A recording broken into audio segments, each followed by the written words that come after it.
सतीश भोसले उर्फ खोक्या याच्यावरती केवळ मारहाण आणि चमकोगिरीचा आरोप नाहीये, तर आता वन्यजीवांची शिकार केली असाही गंभीर आरोप आहे। सतीश भोसलेने जवळपास 200 पेक्षा अधिक हरणं आणि काळविटांची शिकार केली आहे असा आरोप वन्यजीव प्रेमी आणि सामाजिक कार्यकर्त्यांनी केला आहे।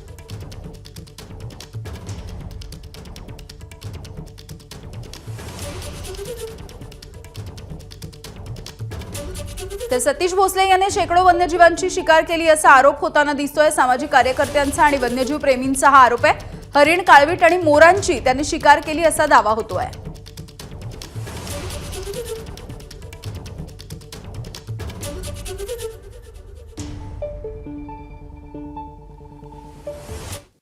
शेकडो हरणाचा वावर अगदी थवेचे थवे असताना हे हरणं कुठं गेले, तर मला असं वाटतं हे हरणं यांच्या पोटात गेले की काय असं माझा संशय आहे। नेमकं कोण आहे, काय करतंय, काय सगळं माहिती आहे? सगळ्याला माहिती आहे सतीश भोसले आणि त्याची संपूर्ण टोळी।